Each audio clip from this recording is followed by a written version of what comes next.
Alright, we have been in the current meta for quite a while now, and judging by the release date on Shadow of the Erdtree, we're gonna be here for a little while longer. Which means it is the perfect time to get out a nice up-to-date tier list for incantations in PvP. Now I'm going to be considering both invasions and duels, however I'm going to be talking about invasions more. That is where my general area of expertise is, it's where most of my playtime is. I will attempt to note where there are big gaps in a spell's viability in invasions versus duels. However, there's a lot of those cases, so if you're looking at duels, just assume the rankings are way harsher. And you're going to see why, because the way we're ranking this is we're assuming that our opponent is good at the game, we're assuming that our opponent knows what all the spells are, what they sound like, what they look like, and we're assuming that our opponent knows the counterplay and will attempt to act it out. Every spell is an S tier spell if your opponent doesn't know what the fuck it does. So we're removing that assumption entirely. We're assuming decently skilled players. With that out of the way, S tier are the spells where there is little to no counterplay, the spells that are just universally always going to get value. If they are attacks that are incredibly difficult to avoid, or if they are buffs that do something incredibly valuable. A tier is we're going down a little bit. These are spells that are very good, but they have a specific niche. They have sit-ups that you'll need to do to actually get use out of them. They're not just universally useful. Or they might be spells that are generalists, but aren't completely impossible to do anything about, like the S tier spells. These are spells that you can kind of play around. If they are buffs that are not necessarily always useful. If they are attacks that are only sometimes going to land. B tier. These are the spells that are just pretty average. They might be good niche spells, but their niche is just not common enough. They might be generalist spells, but just not terribly good at what they do. There's not a lot to say about the B tier spells, these are just kind of the middle of the road. There's not too much to say. C tier. C tier spells are just not that good.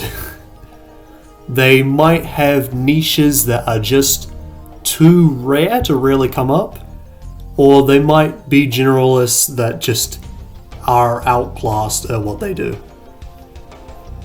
There's a fair number of spells in this category. Don't take it personally if your favorite spell ends up here. They can still do things in the right hands, it's just the things they do don't happen very often. D tier. Do take it personally if your favorite spell ends up here, because the D tier spells are shit. These are these spells that are pretty much universally not worth attuning. They are spells that either literally do nothing, or metaphorically cannot really do anything. Another quick thing that we need to note about these incantations before we get into the rankings is they are very, very competitive. They are literally competing for your attunement slots. These are not Ashes of War where you can just bring another weapon. These are not weapons where you can just carry an unlimited number of them and hard swap between them. These are a very limited supply. You only get to bring about 10 or 12 of these depending on how many slots they take up, and that is tight. There's 101 of these goddamn incantations competing for your attunement slots, and that is going to sharpen the rankings a lot. If a spell is almost always useful, it's going to go way higher than a spell where you need to know what's happening. Like, what's a good example? Barrier of Gold. If you were able to swap out your incantations on demand, or if you knew that your opponent was just a mage that only does int damage before going in, Barrier of Gold would be way higher. But you don't know that, so when you're attuning that, there's a very real risk that you just won't use it. that there just won't be magic damage going around. So just remember that kind of thinking as we go through the tiers. It'll make them make a lot more sense. But with all of that said and done, everything out of the way, time to get into the rankings. Starting off with the best of the bunch, S tier. And the best of the best spells is Catch Flame. Now, it might not necessarily get you as much damage as other spells, okay? I will admit that right away, but it will be universally useful. There is virtually no time where you will look at your attuned spells and go, I'm never going to use Catch Flame. You're going to use it eventually. It is incredibly fast, it has very good damage for what it is. You can almost think of it as an offhand weapon. It is, honest to God, so useful that it transcends being a spell and just becomes a regular weapon.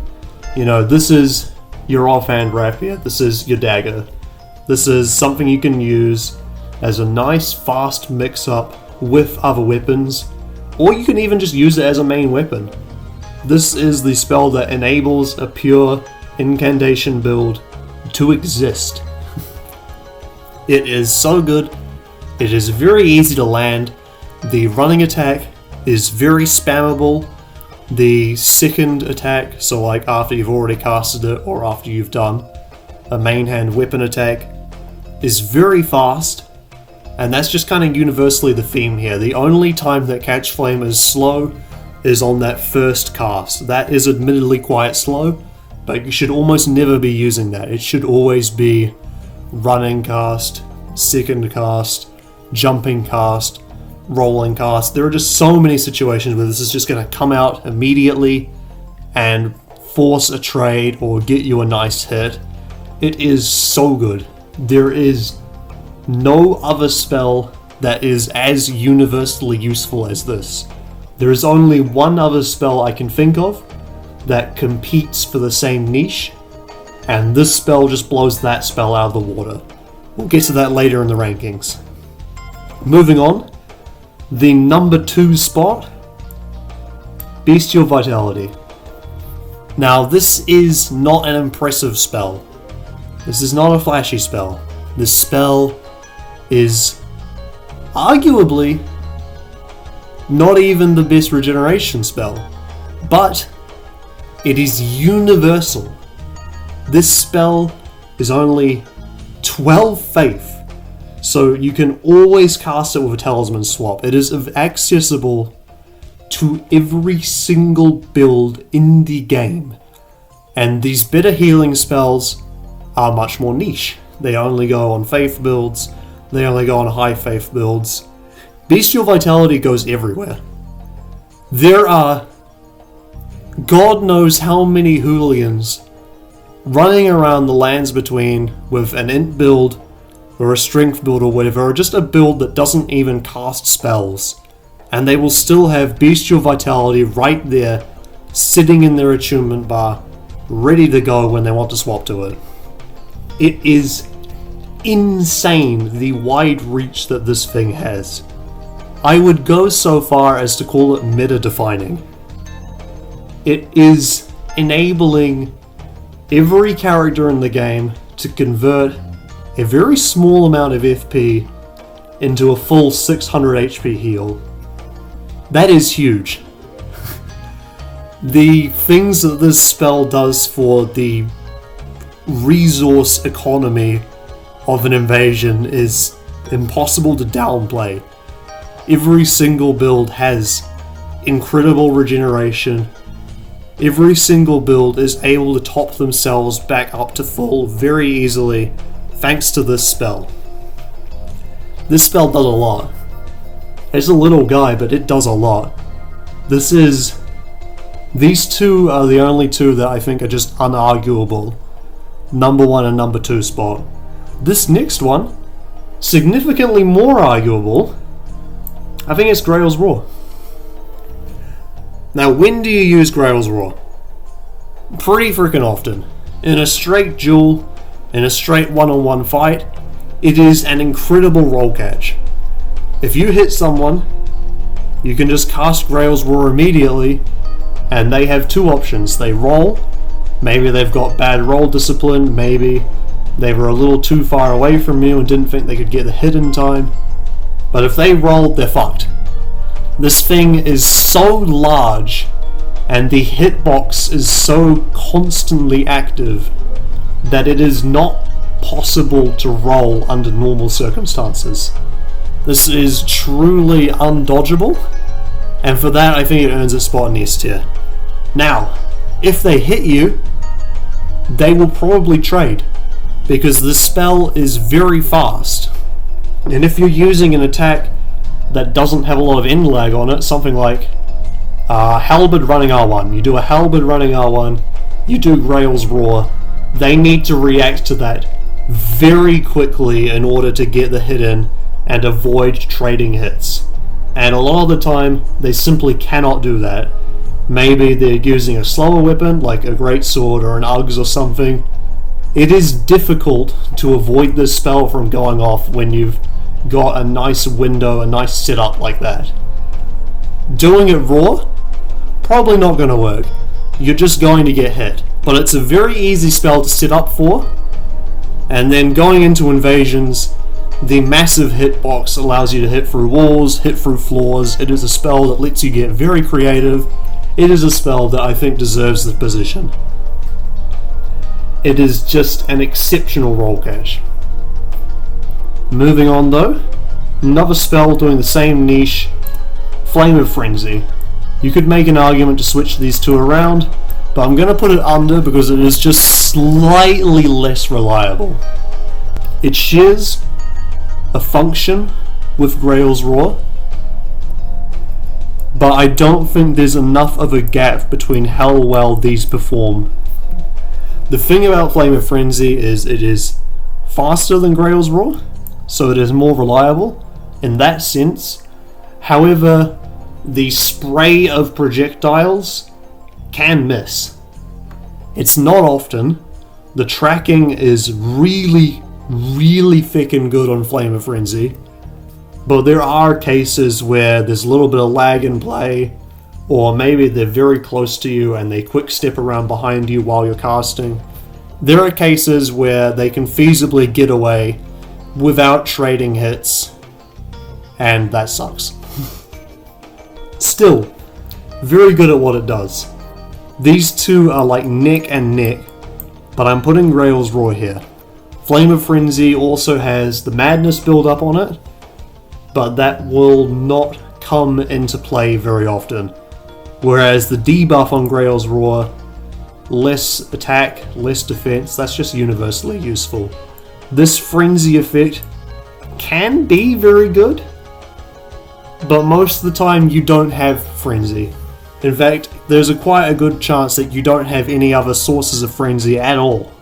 You won't be using other Frenzy spells, you won't be using Vike's Spear, you won't be using the fucking Fingerprint Shield, so a lot of the time this will not be able to proc Frenzy.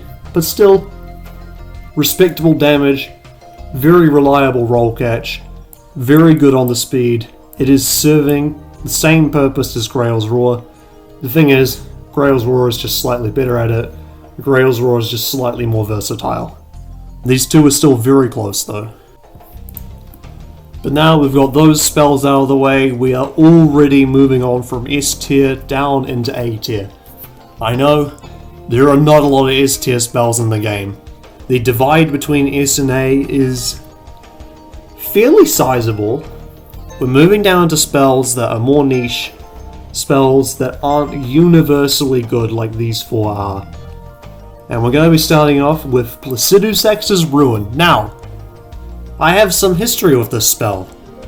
I have shit on this spell before, and I will continue to shit on it. The thing about this spell though is it is truly, genuinely unreactable. You jump, and then your opponent just has to guess whether or not you're going to do Placidusax's Ruin.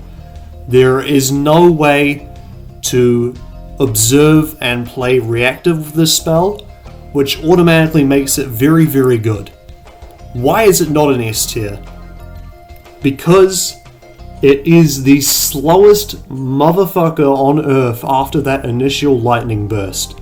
This spell must kill in order for it to be useful, otherwise you will eat the nastiest goddamn hit possible. You are going to get hit with charged R2s, you are going to get hit by Ashes of War you didn't even know were in the fucking game. You are going to eat shit if your opponent survives. You must wait until your opponent is at low health, in which case you're already winning, or if you're in an invasion you must be around a ledge, in which case you need to wait until they're not using Endure or something like that, because they know you're going to try this spell, because this spell is just that damn good. Very, very good at what it does. Like, if you're at 200 or so health, you're basically already dead. You have to play very much on the back foot in order to avoid trading with this spell or just straight up getting roll caught with this spell. You cannot react. I need to emphasize that point. You cannot react to the lightning burst.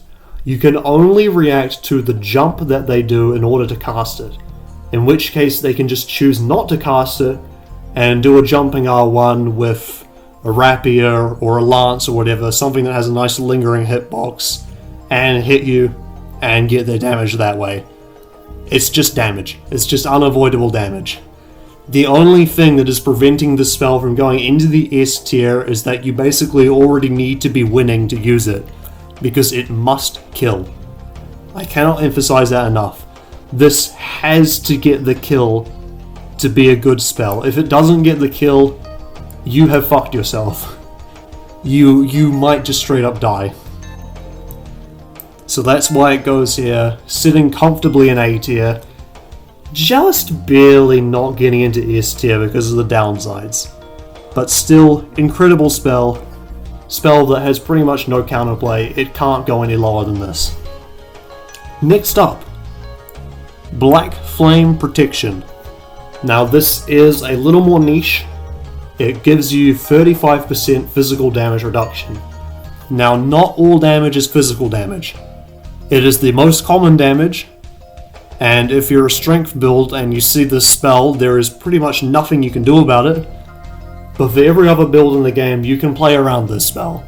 And that's why it's not going into S tier, despite the massive, and I'll say this again, 35% physical damage reduction. That is a lot of fucking health. That is better than popping an Ember in Dark Souls 3. This is a huge increase to your survivability, but only when it comes to physical damage. It is the most common damage, and virtually every single weapon attack in the game is split into physical, but it does not help with things like spells. It does not help with like a mage or something. Still, very good. It has a downside. There is about 20% less healing received, so you're still coming ahead with like 15% extra effective health. And that is assuming that you do nothing to try and play around this downside. You can use regeneration instead of straight healing to play around the downside. You can just delay using your flask to play around the downside. Just wait until it ends and then heal. That is entirely possible. In a duel, the downside may as well not exist. Most builds are not going to be healing at all in a duel. The downside is basically nothing. That's what I'm trying to get across. It's just straight up 35% physical damage reduction. Now you can use a boiled crab for a similar effect, but that is still only 20% damage reduction. This still has a whole 15% over that. This is basically just shy of 2 crabs stacked together. It is an incredible amount, and I think this is one of those cases where if you have used this spell, you know the insane survivability it gives you. If you have not used this spell, I can't really communicate it with you. You just kind of have to use it and feel it out for yourself. Not universally useful, which is why it's not going into S tier, but still incredibly good, and the niche it does is common enough to go into A tier. Moving along, Unendurable Frenzy. This is one of those spells that just fucking kills you. If you get hit by this spell, you're gonna get staggered, you're gonna get hit by a bunch more projectiles, you're gonna try to roll, you're gonna immediately get roll caught because it's spraying such a huge mass of projectiles, you're gonna keep getting hit, and the only thing you can really do is hope that your opponent runs out of FP or triggers madness on themselves or some shit like that. Once you are in this spell, you're fucked. You are taking a lot of damage, you are probably dying, you are probably going to proc madness off this spell alone. It is insane. It is reasonably fast. It's still not fast enough to be completely uncounterable. If you are very alert and you see this opponent casting the spell next to you, you can hit them, and if they try to cast it raw, you can run away. But once again, it's the same case as Grail's Roar, where the window where you need to do something is very limited. And if you miss that window, you are eating a lot, and I mean a lot of damage. There are things preventing this from getting into S tier. Like Placidus-X's Ruin, it has a massive ending animation. You have to like tilt your head into the sky and blah, vomit all those spouts out. So there is very real potential to be punished if you blow your shot early. There's a lot of strong projectiles in the game. You might eat a comet and just die. Most of the time you'll just eat a great bow shot, which is less threatening. You might eat a rain of arrows, which is just going to kill you. You are risking a lot. It is in the same boat as Placidus-X, where if you fuck up this spell, you are going to know about it. But, like I said, it just kills you if it works. So, even though it could go lower, it could go higher, I think this is the fair middle ground.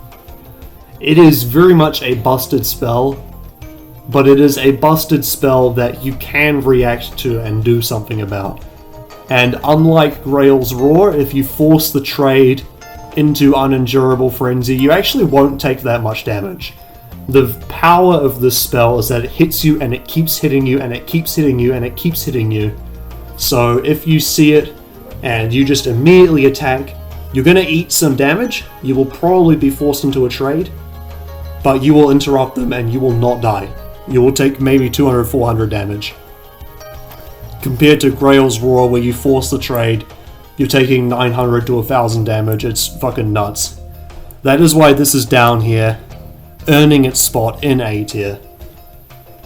Next up, similar spell, Borealis' Mist. This is the best dragon spell. I'm not joking. I'm not fucking with you. This is the best dragon spell. And the reason for that is everyone on this goddamn planet knows the counterplay to dragon spells by now. They have an incredibly long startup animation, so it's very easy for them to either hit you or get away. So most of the time, when you land a dragon spell, it's going to be because you were in a chain with someone doing some roll catches, you've been getting some hits in, and you force them to back off. Maybe they are backing off to put on the royal skeleton armor, get their health back. Maybe they're backing off to use a flask if you're in an invasion. The point is, if you want to land a dragon spell reliably, the best way to do that is to make your opponent back off. And if your opponent is backing off, the option they're going to choose when they see you do the dragon spell is to run. Because there's not a lot of chance of them hitting you. They might have already missed their chance to hit you because they were in their menu, or they were in an animation for a flask. And Borealis is the best in this situation, which is the most common situation to be in with a dragon spell. Okay? The thing is, it has this frostbite build-up, which means you can't truly roll Borealis. Like, even if you've got a fair bit of lag on your side, Borealis will get the Phantom proc of Frost on you, and then it will get like 2 or 3 ticks of the actual breath damage off of that. It is basically unavoidable, and a lot of the damage is loaded onto that Frost proc. which means it is incredibly good at finishing people off. The damage it does is a lot lower than Smaragd. Smaragd is the Dragon Breath you're thinking of, where it just does a shitload of magic damage and kills you. This does a lot less damage, but it is a lot more reliable at actually catching people and hitting them in the situation where you are most likely to use a Dragon Breath. Even if you are using it in the other most likely situation, which is an ambush and an invasion, still really fucking good. It's still gonna do like 1400 damage. It's just not gonna immediately kill them. You have to do a few hits and then get it. But like I said, the sheer reliable, unavoidable damage on this is what earns it its spot in A tier above the other dragons.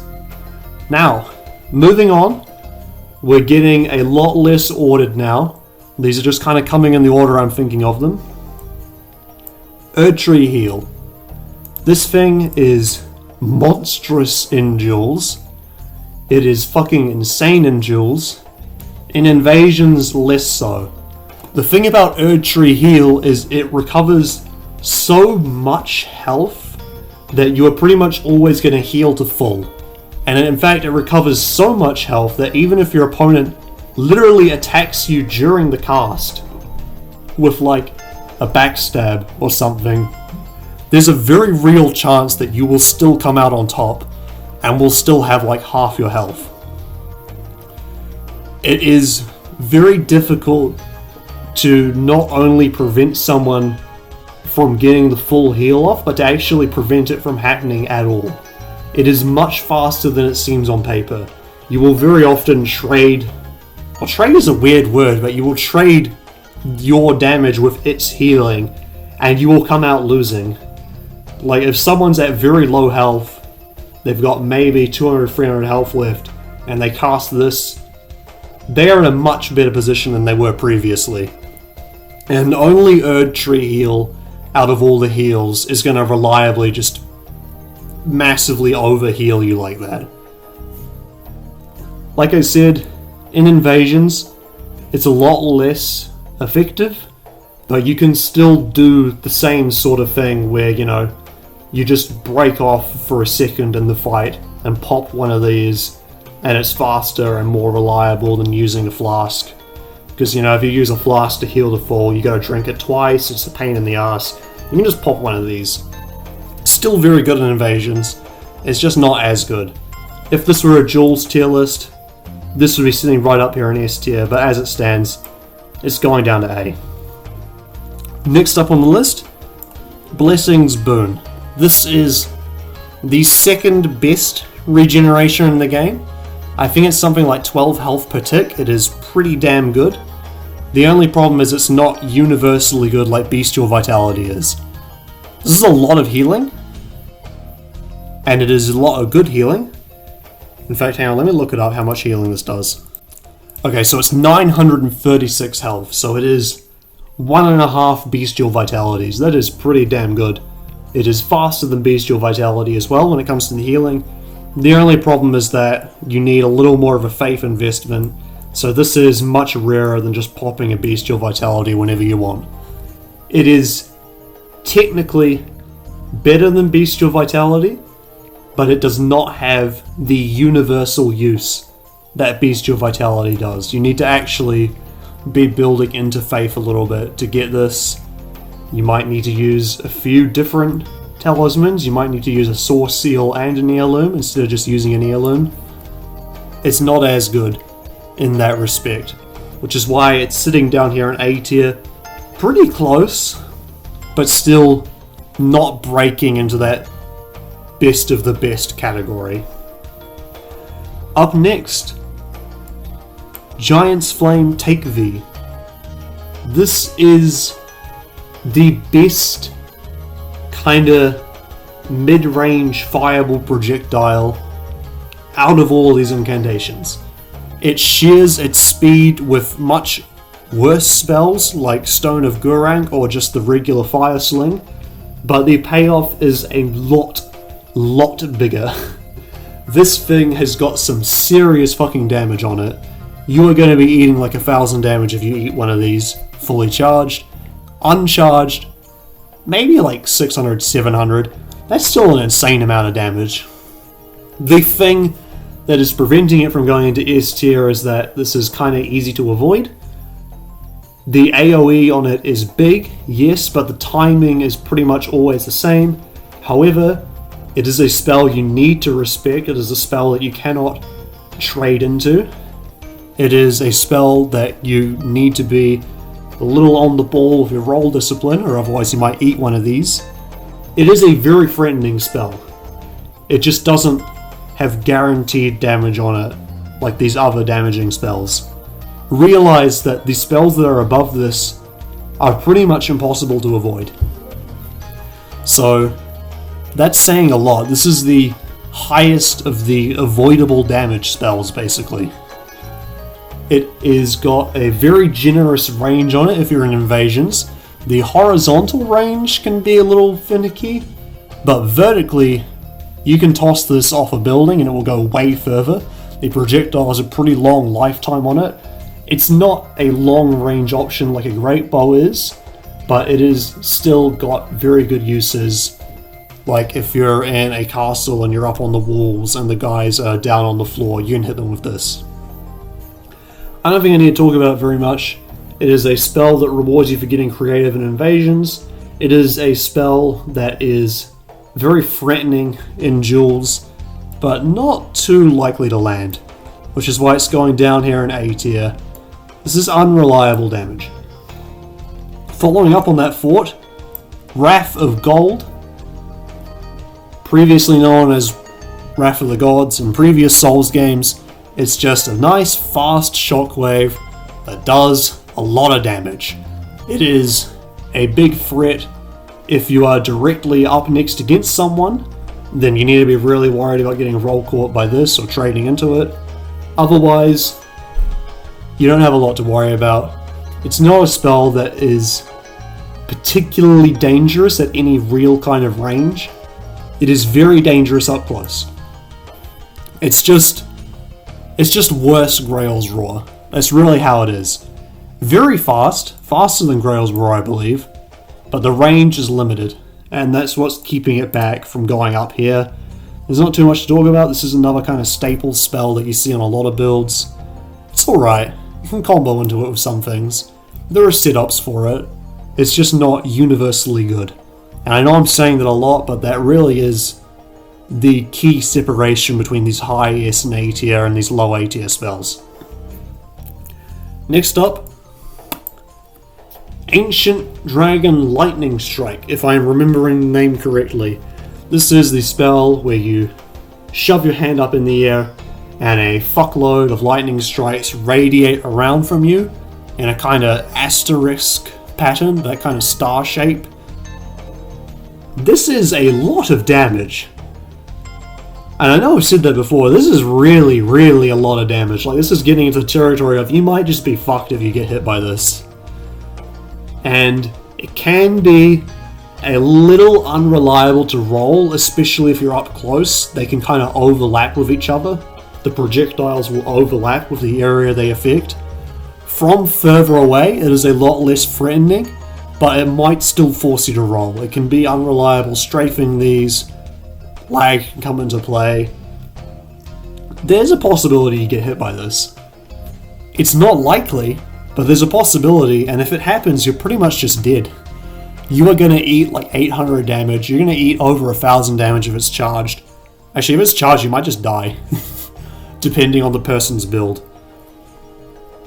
It is not likely to hit, but it is something that can really fuck you up if you get up close.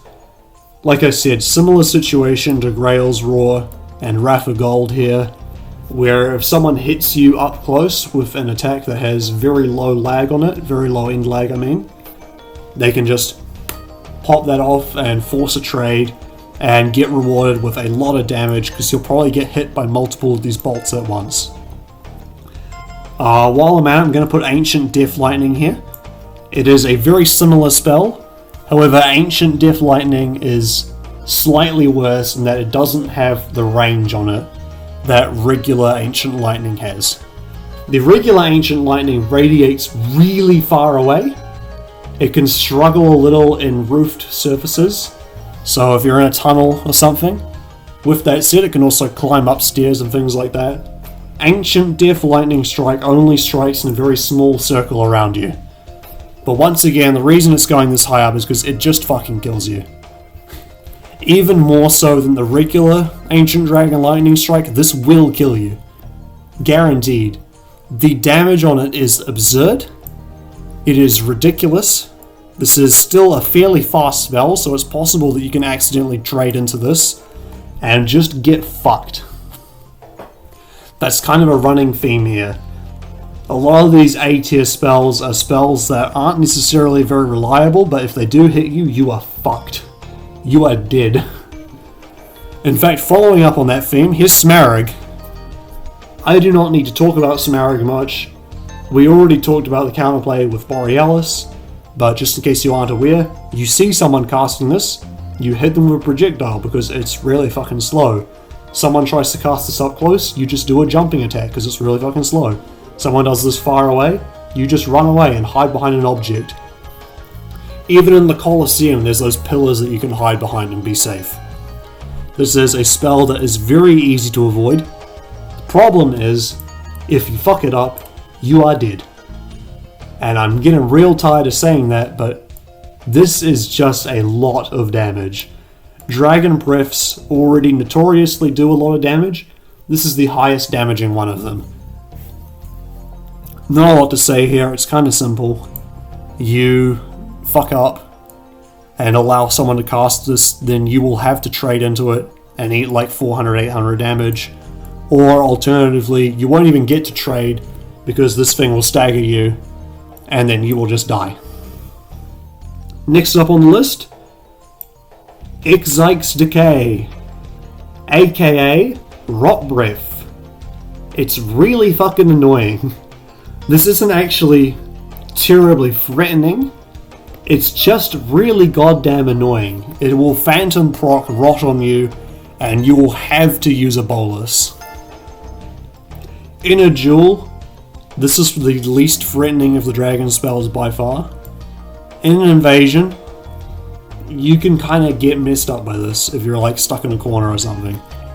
Not a lot to say. The rot is very good. It's actually deadly rot instead of regular rot. I didn't even know deadly rot was a thing. I think it's kind of fucked up. But yeah, you can just eat a bolus. The thing is, this is just guaranteed damage, kind of similar to Borealis. You're going to eat some rot ticks before you can cure it, but the amount of guaranteed damage you're taking from this is much lower than Borealis with its frostbite forcing you to get hit by those ticks. Whew. Alright, moving on. Radagon's Rings of Light, the 3 discs, I forget the exact name. This is a pretty decent spell. It makes lingering hitbox of these 3 circles wherever you cast it. So if you cast it at your feet, you have a lingering pretty high damage hitbox just sitting there. If you cast it into the distance, your opponent needs to be aware of it because it's going to return and it's going to cover a pretty wide area when it returns. It is one of the more reliable damaging spells in the game, but it is still one that's pretty easy to strafe around and avoid. It just takes a little bit more effort. And that's why it's going here, kind of towards the bottom end of A tier. It's alright. This is another one where there's not a lot that I can really say about it. There are a lot of setups for the triple Rings of Light that people who are much smarter than me will probably use. Me personally, I just toss it in the distance or I toss it at my feet, and that's all that I really do with this spell. It's just a reliable damage dealer. Not anything terrific on the damage. The damage could honestly afford to be buffed a little bit, but it's sitting here comfortably towards the end of A tier. Next up, finishing off A tier for us all, Golden Vow. This is an aura buff, which is a category of buff that there are very few competitors for. I think the only one off the top of my head that I can think of is the Grafted Greatsword Asher War. I believe that's an aura buff.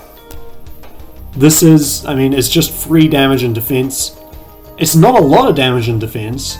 I think it's something like 7.5%, but it's still just universally nice. Like, if you're playing at a high level, then this might actually get you some good numbers, but it's just nice. There's not a lot I can say about it. It's not a very good buff. It's very low numerically, but the buff it does give you is universally just always useful. Attack, defense, those are arguably the two stats in the game.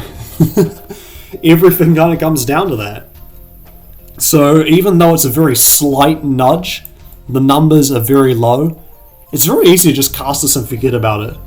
And the thing that it has that other buffs don't have is that it's not competed for. You know, Bestial Vitality is competing for your regeneration slot. Black Flame Protection is competing for your body slot. This is not really competing with anything. This is virtually the only spell in its category. And that's why it's sitting here, kind of at the A tier. Again, numerically, this is nothing to write home about. This is, like, numerically it is even worse than Bestial Vitality as far as underwhelming goes. But it is just a little bit of damage, it is a little bit of defense, it does not compete with your slots. You can take it on pretty much anything. So that's why it's sitting here. Like I said, universal appeal is what I'm ranking these off mostly. How universal are they? How often are they going to be used? This is a spell that you can use in every single fight if you want to. Hey, this is editing Tom here. Something I wasn't aware of when I was recording this. Aura buff is actually the exact same slot that Uplifting Aromatic takes. And Uplifting Aromatic, funnily enough, gives you 7.5% physical damage. So it is overlapping very extremely in terms of use. It doesn't give it to all damage types, so you know your elemental damage will still benefit from Golden Vow more. But it's kind of hard to say Golden Vow is good when the slot is in direct competition with this very easy consumable that will give you the damage shield. Not a very good damage shield, but it's still, that bubble might come in handy, and the physical damage will probably always come in handy for most builds. Yeah, I think this might actually be a C tier or a D tier. I was not aware of this information when I was recording the voiceover, and I'm not gonna go back and change it, so you get this voice instead. Okay, ta-ta, bye, we're going back to the video now. Alright, now that we've got all of those out of the way, moving on to the B tier. Once again, another Dragon Breath. We got Agheel's Flame. The reason it's this far down compared to the others is that it's just straight up worse than them. It is completely outclassed. There isn't really a reason to take Agheel's Flame when you could take Smaragd. They overlap directly in terms of purpose. The only thing that Agheel has going for it is that, you know, you can buff it with Flame Grant Me Strength or something like that.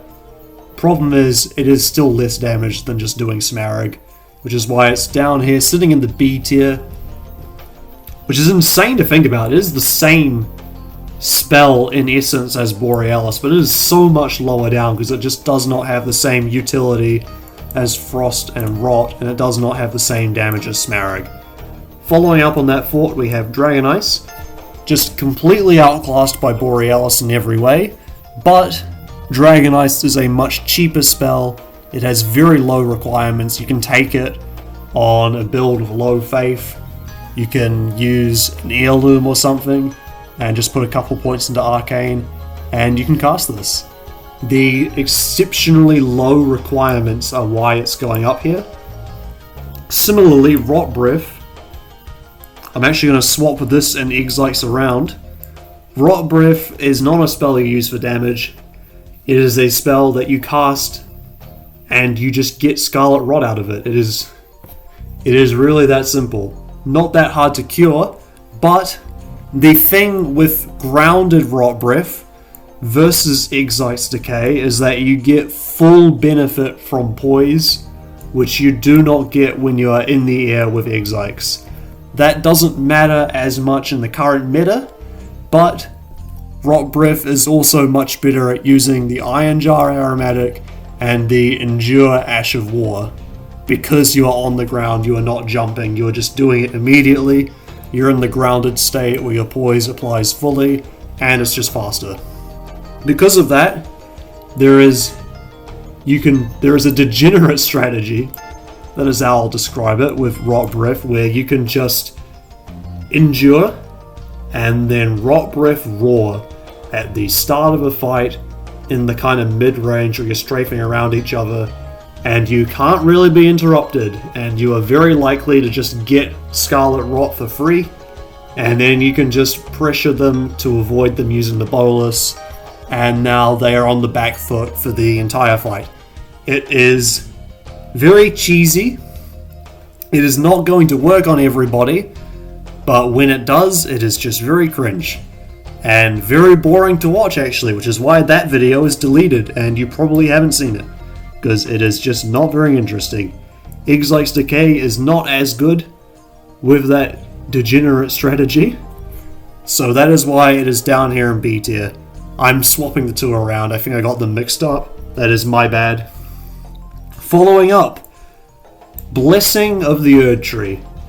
The highest regen spell, as far as I'm aware. It gives you 1400 health, which is fucking huge.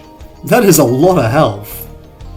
That is quite possibly your entire health bar filled up with regen from this. The thing is though, it has a pretty high faith requirement, which is on screen now. It chews up a full 60 FP. It is very intensive, which is ironically why it's going lower than all these other regen spells, because you want your regen spells to be very light on the FP, because a lot of the time you are just using them to very slowly tick up your health. You do not care how fast the regen spell goes, you will just cast it twice if it doesn't give you the healing you need. And so that is why it has to go lower than these other spells. It is not available to a lot of builds like Bestial Vitality. It is available to even less builds than Blessing's Boon. Next up, Pest Threads.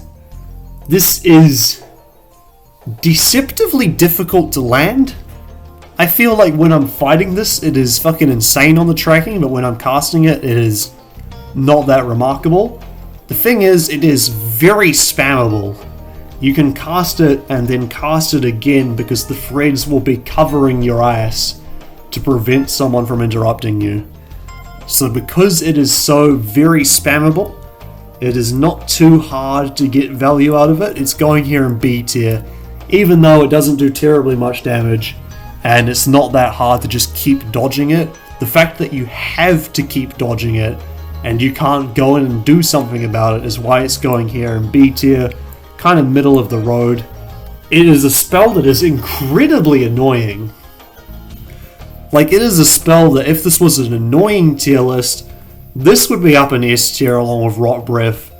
But in terms of actual combat effectiveness, it is down here, middle of the road. In a similar style, and I think this is going to be a very controversial take, what is its name? The fucking Beam. You know what I'm talking about. The fucking Elden Beast Disco Ball of Piss. Now, the tiny projectiles that come off of it are completely irrelevant. Just pretend they're not there. They do virtually no damage. Their only purpose is to tank your frame rate if you are unfortunate enough to play on a PS4 like me. The main thing about this spell is that it casts this big orb that just follows you around and prevents you from really getting comfortable and getting aggressive. It is a very similar spell in purpose and use to Ancient Death Rancor, which is insane, but this spell, it's only one projectile, and the counterplay really is just run away. Additionally, it is a very slow spell to cast, so you're probably only going to get one of these off at the start of the fight, unlike Ancient Death Rancor, which you can just spam the fuck out of. The fact that it isn't very spammable, and it's only a very high damage one projectile, but only one projectile, is why it's sitting here, middle of the road. It is incredibly annoying. It is quite possibly the most annoying spell in the game, but it's not actually that threatening. The thing is though, it is free pressure. You do have to respect it. You do need to go behind a pillar or drop around a ledge or something to avoid having to deal with the explosion. It can do big damage when it lands. It probably won't land. It sits here nice in the middle of the road. Following up a very different type of spell, Lanciax's Glaive. There's not too much to talk about here. It's very straightforward. You hop up in the air, you swing the big glaive, and it makes a big wave of lightning in front of you that is semi-reliable damage. You can free aim it in order to try and mix up the timing a little bit, because you have to swing this in a horizontal arc. You can mix it up the same way you do with a weapon swing with a greatsword or something. It is still unlikely to land, but it is significantly faster than something like the Stake or the Fortisax's 2 lightning spears. It's a very middle of the road spell. Potential to do a fair amount of damage, potential to hit someone if they mess up, but just not terribly remarkable. Very, very mid. Anyway, Bloodflame Blade. This is, honest to God, the only... Actually, no, fuck that. I'm moving Lanciax down. You're going in C tier. Bloodflame Blade. Bloodflame Blade is the only weapon buffing incantation that is actually worth using.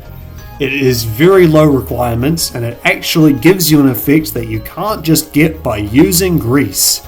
It gives you this bleed over time effect, which you can't really roll, so this helps prevent phantom procs where the bleed procs during a roll, and it's like, well, okay, I got nothing for that. Cool. I put in all that work for nothing. With this, that won't happen. You'll get that phantom proc and you'll get some damage out of it. That is actually why the Fire's Deadly Sin exploit was so much guaranteed damage, because you can't really roll the bleed proc from Bloodflame. Please correct me if I'm wrong, and you have footage of that happening, but as far as I'm aware, it's always going to tick with a little bit of damage. It won't give you as much damage as a straight up bleed proc, because the damage from bleed procs differs depending on what procs the bleed. There is a certain amount of scaling from the weapon. It's not a big difference, but it's really noticeable with the Bloodflame that doesn't have that benefit. Still, the fact that there is actually a reason to use this instead of a grease is why it gets to sit up right here. If you're running like a strength build or a dex build or something, this is a staple. This is a staple spell for a non-caster to just put on a heavy or a keen weapon if you are going to try and play around with bleed. If you're using a katana or a flamberge or something like that, this is a staple. For a pure faith build, you probably don't care about this. You will just be running a sacred infusion. But for the builds that do benefit from it, it's nice. It deserves middle of the road slot. Moving slightly further down now, Flame of the Fell God. It is an orb that just seeks a target and explodes. There's not a lot to it. It's kind of in the same category as Pest Threads and Elden Beast Testicles, where it is just free pressure, but that pressure doesn't really convert into anything. The explosion is not very generous with the range. The hitbox isn't active for very long, so it's not terribly likely that your opponent will get hit by it, but you can kind of set up for it. You can cast it and then time a hit in order to hit someone and then combo into it, or in order to not hit someone but then roll catch them with the explosion. It is something where there is a little bit of skill you can express to try and make it better. However, it cannot get around the fact that it's a spell with very limited range. You can just run away from the orb and it will detonate on its own. It is a spell with a very long cast time, not as long as Elden Beast Disco Ball fucking Space Jam 2. What am I talking about? It is not as long as that, but it is still long enough that it's very easy to punish. It's just kind of okay. That's kind of the running theme with a lot of these B tier spells. They're just okay. They're just alright. They're not going to work on a good opponent, but they're still alright. We've long since passed the category of spells that work on good players. And immediately contradicting myself, here's Honed Bolt. Now, the thing about Honed Bolt, it's pretty much completely made obsolete by the Thunderbolt Ash of War, which is just the same thing, but you can hard swap to it on demand. The use of Honed Bolt is as that kind of mid-range poking tool. It doesn't have very long range compared to other projectiles, but it is very fast compared to those other projectiles because it hits instantly as you cast it. It doesn't have that travel time aspect. Now the problem with that is that also means that dodging it is the same timing every time. And you can mix it up a little bit by delaying the recast, or you can try and hide the animation, but at the end of the day, it's not too difficult to dodge as long as you make sure to look at your opponent while you're moving away from them. It's B tier. It is a spell that I probably would have rated much, much higher on release, but as it stands, nowadays, everyone knows how to play around this, and it is just naturally lower because of that. It's not likely you're going to hit someone with it. Speaking of not likely to hit someone, here's Stone of Garunk. This is what I previously would have considered the best fireball type spell in the game. However, it doesn't have the AoE of Giant's Flame Take V. It is faster, but because the radius on it is smaller, you can't really free aim it. You just kind of have to cast it raw a lot of the time, and it just ain't that good. If you do hit, the stagger on it is amazing. It will stagger into a second cast of itself if they're far away, or if they're close, it will stagger into whatever Ash of War you want to use. So it is absolutely a spell that you will be rewarded with if you hit it. The problem is that conditional, that if you hit it, it's not as easy to land as it looks. It's not a terribly high commitment spell because you can spam it, so you can cover your cast by casting it again, but eventually you have to stop. Yeah, you know. It's in that similar bolt as the Comet Sorcery, where someone starts rolling towards you while you're casting this, and then they can't really do much because by the time they do a rolling attack, they'll be forced to trade with another cast because you're just spamming it like a monkey. That's this spell. This is like shitty Comet. Think of it like that. Next up, Lightning Bolt, I believe is the name. This is potentially the most unremarkable spell in the entire game. It's just straight up, it shoots a lightning bolt. I don't know what to tell you, man. There's really not a lot to talk about. Very, very unlikely to land, but you know, at least you get that little bit of lightning if you're casting it in water or something. You can aim it at the ground and it'll do that little radiating effect, and you'll get a little more damage if it's like raining or something. It's very unremarkable, it's very straightforward, it's just a mid-range projectile. You only really use it to punish an Estus or someone casting an even longer, stupider spell. That is the category it falls into, and it sits very comfortably in the middle of effectiveness in that category. It earns points for being lightning damage, which is something that spells like Giant's Flame Take V can't compete with, but it's still just whatever. Very, very underwhelming. Next up, spell that has a little more meat on its bones, O Flame. This is very much a sit-up spell. This is a spell that has a lot of stagger on it, so you can use it to go into a combo. It is a spell that does a lot of damage, so that combo will probably fuck someone up. Problem is, no one's going to get hit by that initial cast. The spell is incredibly slow. It is nothing like Catch Flame at all. So if you haven't heard of this spell, no, it is not an upgraded Catch Flame, it is just worse. It is not even the same category of spell. It serves a completely different purpose. It is a combo opener. It is a roll catch if someone rolls into you. It's combo food. This is bread and butter for your YouTube montage. This is not actually a viable spell. I don't know how to say it. There are sit-ups. This is definitely a spell you can be creative with. This is a spell that has some potential to do something schmixy and cool looking, but it's not a spell that is very likely to actually land. It has a very, very obvious startup. It makes this little red circle in your hand, and then you cast it. The animation is very easy to remember. It is incredibly easy to identify this spell and just not go near someone when they're doing it, and then do a running attack when they're done.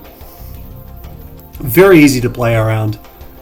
It's only saved from going into C tier by the fact that you can actually try and do a roll catch with it if they're up close. It is only saved from C tier by the fact that you will get a lot out of this and potentially just win the fight based off of landing this spell. But actually landing it, once again, that is the problem. Up next, the Spreading Fireball. Flame Fall Upon Them, that's the name. Now, I don't know what it is with this spell. I don't know if I'm insane, but I've talked about it in the past, and people have confirmed my belief that the hitbox on this is just not very good. It is deceptively difficult to land. It is a spell that looks like it should fill the same niche as Flame of Frenzy and just pelt a wide area of projectiles, but it's just not very generous with the hitbox. It should be much easier to land, but it's not. This could entirely be a skill issue. I'll say that once again. If this is a skill issue on my part, I will happily move this higher, but as it stands, whenever I've used this spell, I just can't fucking hit anyone with it. I suspect the reason is that the fireballs aren't very active when they hit the ground. I think they peter out immediately, whereas with Flame of Frenzy, there's a little AoE whenever a bolt hits the ground. I think that is the difference that makes this so much worse than this. But this is the placebo spell. This is the fucking psychological warfare spell. This fucks with your head. It's sitting in B tier. I don't want to talk about it. Next up, Swarm of Flies. Very bad. I will open by saying that. But once again, it is free pressure. It is preventing someone from just immediately running into you without any thought. But with that said, it doesn't really do much. It will stop moving when it hits someone and expand into like this ball of flies. And realistically, they will only get hit by 1 or 2 ticks of damage from that. You will maybe get 100 damage out of this spell. It's very persistent. The tracking on it is pretty damn good, so long as they're not like too close and moving too quickly. The counterplay to this spell is very much just running through it and then just like veering slightly to the side so you go around it. It's kind of like passing someone on the sidewalk, that kind of motion. If you're running in a circle and doing the kind of standard strafing that is common in this game for any projectile, you're going to eat a tick of damage from this, because it will curve around to follow you, and it's very good at that. The problem is, that tick of damage is pretty easy to ignore, unless you are at extremely low health, or you are actively about to bleed out. This is not doing much to you. And that's why it's going in B tier, despite being on the surface really good with the tracking. Like I said that before, if you aren't running directly towards the swarm, it is very good at catching up with you and forcing you to roll. It should be really good as pressure. The problem is, it just doesn't do anything when it hits you. And that's why it's sitting down here. Best case scenario is you cast this at someone, and then you aggress them with some kind of fast bleed weapon. Maybe you've got claws or a halberd or something, and then potentially the bleed from the flies hits them while you're aggressing them, and they take multiple ticks, and they take a bleed proc earlier than they would have. That's the best case scenario, but it's just not happening often. Next up, Black Flame Ritual. It's pretty decent at what it does. It is perhaps the only spell at what it does, in fact. What it does is it projects a ring of fire around you that kind of protects you from someone coming into melee range. On the surface, once again, really good. It is very difficult to actually come in and attack someone with melee while they're standing inside the Black Flame Ritual. The problem is that you don't have to. You can just wait, and they're going to cast a projectile or something, and you're just going to dodge it. The best use case for Black Flame Ritual is casting it and then following up with a Dragon Breath, but that has a very distinct sound cue that you're going to hear, and you're probably going to see the head poking out of the flame, even though it's a little difficult to see, and you'll just throw a projectile or you'll just fuck off and avoid the damage. Very good at what it does, but what it does is not terribly valuable. Once again, it's a spell that there's probably some source you can do if you're really cooking. It's a spell that's going to make its way into a montage video, but it's not a spell that's actually going to achieve an awful lot. You have to use it kind of in the mid-range. You can't really use it when your opponent is already up close to you, because then the circle will spawn too far away from them. Like, they'll be inside the circle with you and they'll just hit you. They'll be at a disadvantage, but they'll still do it. It's a B tier spell. Next up, Bestial Sling. How the mighty have fallen. The thing about Bestial Sling is it doesn't do a lot of damage. It is a slower, lower damage catch flame. It doesn't do a lot of poise damage either, so a lot of the time it won't even stagger your opponent. It's just not very good. Don't get me wrong, the fact that it has these running, these rolling, all these nice situations where you can cast it is great, but it's just shittier catch flame. It's just catch flame, but you have more range, but you've lost everything that made catch flame good. You are slightly slower, you are doing no damage, it's just... oh. If this spell was higher in damage, I might rank it higher, but as it currently stands, it is trying to compete with the best spell in the game, and it is getting its ass beaten. This spell is not matching up to its brother at all. This thing sucks in comparison. I don't know if maybe I was building for it wrong, but I was only getting maybe like 200 damage tops when I was casting this. There was no situation where I used it and I thought, damn, this was a better idea than doing catch flame. Or even, damn, this was a good idea in general, I could have just hit them with my weapon. Ugh. It shares the same archetype as catch flame. It has the same situations in which it can be cast, but it performs very poorly. It is a spell that can get you reliable chip damage, but you will probably just trade hits and get hit for this. And if you aren't trading hits and getting your clean hits, you're still not getting much out of it. It's just very unremarkable. I might even move this down to C, but, you know, I respect it enough to keep it in B. Let's just move on. Flame grant me strength. 15% damage for physical and fire. It is a buff. It's pretty straightforward.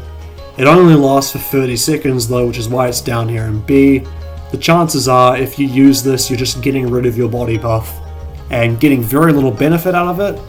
It does enable you to just straight up fucking one-shot people. 15% damage is a lot in this game. But you have a very narrow window in which to do it. And the casting time on this is slow enough that you can't just kind of spam it and keep it up. You will be interrupted, you will take a lot of damage if you're trying to keep the spell on permanently.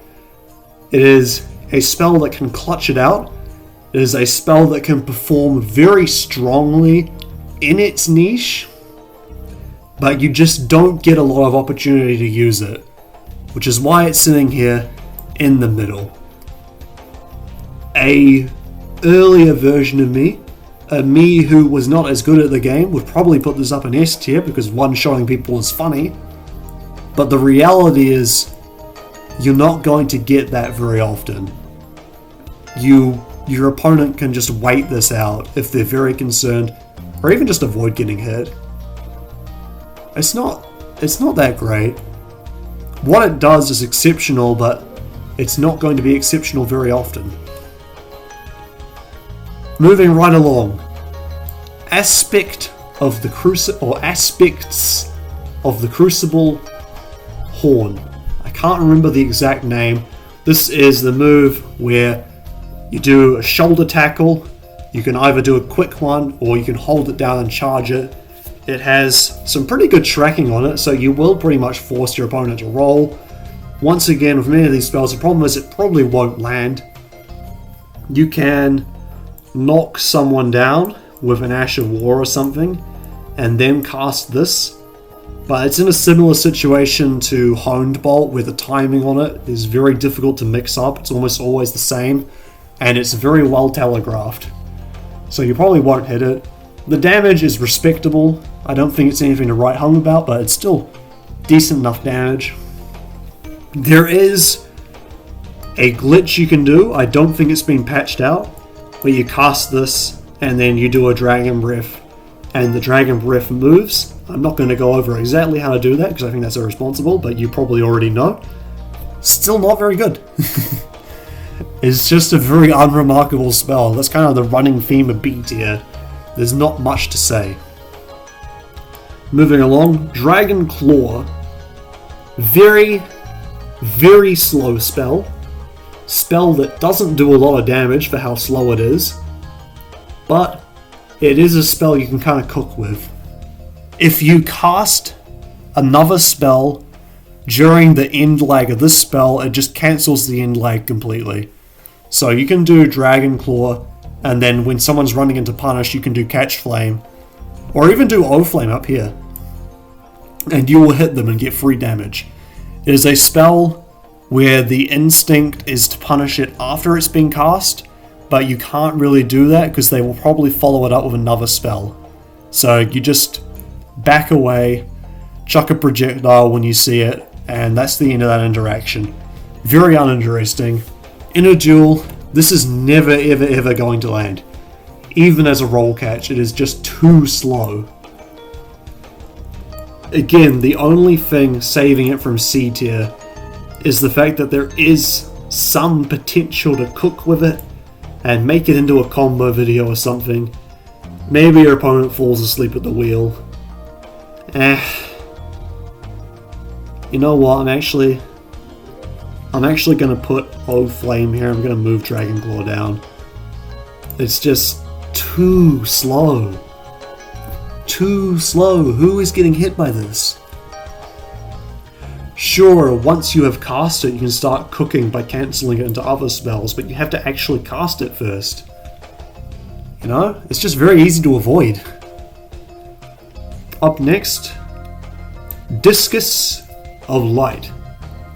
Incredibly unremarkable spell. It is very low FP cost. I think it's some of the lowest that you can get. You just chuck a disc forward, and then it comes back. There's There's not a lot to say about it. It's not very likely to hit.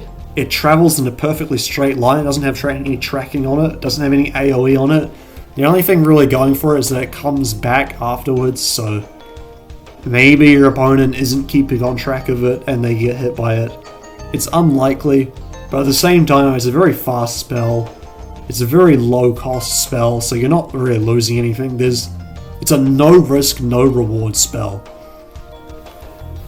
Now, same as with Radagon's Rings of Light, I really hope that's the name, you can use Carrion Retaliation or Golden Retaliation and it will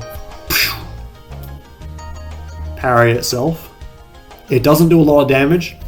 We are not living in the dark ages on release where Carrion Retaliation would just fucking murder you, so it's not really much of a payoff, and chances are your opponent has already seen the gimmick. It's not very good with the Golden Retaliation either, because if your opponent knows the gimmick, they have an exact time for when the Golden Retaliation is going to go off. It's just... it has that gimmick, but outside of that, the gimmick isn't very good and it isn't very good. B tier spell. It's very unremarkable. It's a straightforward projectile like Lightning Bolt, but without as much payoff. Next up, Blood Boon. This is a direct attack on your frame rate that also maybe does some damage. It has very respectable bleed build-up when it hits. So what it does is it sprays this bleed in a diagonal line, and if you touch that, it gives you a blood flame effect, it gives you a little bit of bleed build-up. It can stack up a lot of bleed. The problem is, it doesn't have all that much stagger on it. The damage is okay, but not high enough to justify the long-ass cast time. This is one of those spells that is very easy to interrupt if you know that it's coming. Which you probably will, because the opponent will probably cast it multiple times. It is also a spell that is very easy to avoid. Because of the diagonal line, as I said, it has a limited range, so you just need to run in the same direction as the hand that is casting it, and it's going to be very difficult for the opponent to actually hit you. They can free aim it, there's a little bit of skill involved, but it's still hard. You can still just turn around, do a bit of a wiggle. You can make it difficult to hit with this. It's just not a very high payoff, and it's not very likely to land. I think that's really all I have to say about it. Next up on the list, Scouring Black Flame. A little more straightforward than it looks. It makes a big spray of black flame in front of you. It's just a little too slow and the range is a little too short. I think if this had a lot more range, if the black flame, instead of bending upwards, just kept traveling directly forward for a while, I think this would be quite a good spell. If it had more damage, I think it would be quite a good spell. But as it currently stands, there's just not a lot of damage on the table when you do land with it. And it's not terribly easy to land with to begin with. You can free aim it and kind of angle it downwards so they'll travel further, but there's obviously a limit to how far you can angle it downward, otherwise it'll just hit the fucking floor. So the range is still very limited even when you do that. It's just a very, very restrictive spell, is how I would describe it. There's potential here if it gets buffed or reworked a little, but as it currently stands, there is just not much reason to use this, especially when the cast time is as slow as it is. There are other spells that roll catch much better. There are other spells that work as a ranged punish much better. This is just kind of outclassed. Next up, Protection of the Erd Tree. I believe this is the right icon. Let me check. Yeah, that's it. Protection of the Erd Tree. It gives you a little bit of resistance to every element. It is very unremarkable. It is not a lot of resistance, but it's in the same kind of boat as Golden Vow, where it's just a universally useful spell, so it's hard to rank it much lower than it already is. Like, you will almost certainly get value. As long as your opponent isn't doing pure physical, you will get value. So that is basically every build except for like strength. Dex builds, they like their lightning infusions. They're not going to always use lightning infusion, but you know, it's pretty likely. Yeah, there's just not much to say about it. This is another how the mighty have fallen. The nerfs to defensive buffs have really hurt a lot of them. There's a reason you haven't seen any of the other ones. Let's get Barrier of Gold up here as well. Barrier of Gold is 20% magic damage reduction off the top of my head, which is okay. It's a boiled crab for magic, but it's not very good. And there's not much reason to take the time to cast it when you could just eat a liver. Just not much to say about it. Magic damage is easily the best single damage type to negate, other than physical. So it's the best elemental damage type to negate. It will shit on int builds, but it doesn't shit on them like it used to. It is just 20% more effective health. That is respectable, but it's not very much, and the fact that this thing has to take up a whole ass attunement slot and you have to run a faith build to use it, it's a B tier spell. It's not very remarkable. It used to be S tier, but nowadays it is B tier. And with B tier out of the way, let's move on to some truly kinda just unremarkable spells in the C tier. I'm gonna start with Blood Flame Talons. Once again, you can cook. This is reasonably fast. It will combo into whatever Asher War you want to do, but it's just not terribly easy to actually hit someone with it. I'm actually going to swap this and O Flame because they overlap in purpose and Blood Flame is faster. But you know, not that good. That's really all I can say about it. It's just not that likely to actually land on someone. It's a very distinctive animation. It's very easy to avoid. The hitbox isn't that generous. Low tier. Burn O Flame. It's like if you took Ancient Lightning Strike and really just kinda... It's basically Death Lightning but bad. It's got a very limited range. It spawns a bunch of pillars in this small circle. It is quite slow. There is the aspect that if someone interrupts you during the cast, sometimes you'll still get a couple of the pillars to go off, but it's still too slow to be reliable. Incredibly distinctive animation, so you can't really hide that at all. Just not very good. It is overlapping in purpose with Death Lightning, but it's just lower damage Death Lightning. You know? It is very straightforwardly outclassed. Next up, Howl of Shabriri. Not very great. The buff it gives you is you deal extra damage, but you take extra damage. And taking extra damage is not fucking worth it, especially in this game. It's also a very long animation if you're just using it as a buff. So it's very easy for someone to interrupt you by doing a jumping attack or projectile or something, which you will take the increased damage from because the buff is applied to you as soon as you cast. It's not applied at the end or anything. It also deals a little bit of damage in an area around you and rapidly builds up madness, but not enough damage to really dissuade anyone and not fast enough with the madness build up to actually fully build it. Maybe if you are using Vike's Spear as your main weapon, then you can maybe cap off the last little bit of madness with this. But chances are you're not going to get it. Zero stagger on this thing at all. People can just run directly through the hitbox and just smack you in the face, and you have taken a lot of damage and you're probably feeling very stupid for casting this. If you really desperately need a damage buff, Flame Grant Me Strength is right here. You don't need to do this. It's not worth taking more damage. Next up, Dragon Bolt Blessing. Again, pretty bad. It increases your hardness.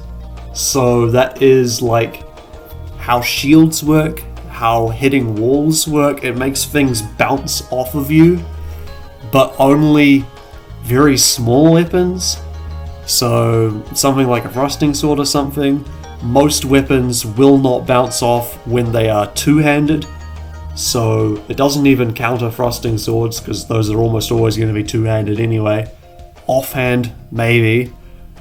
You still take the damage, it just puts the opponent in this long-ass reflect animation.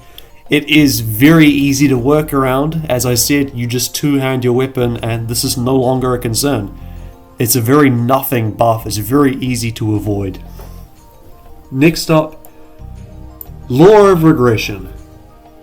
This is going to be very controversial, I think, but Law of Regression doesn't actually do anything for you. It just zeroes out all the buffs, which is not good in and of itself, because now you don't have buffs either.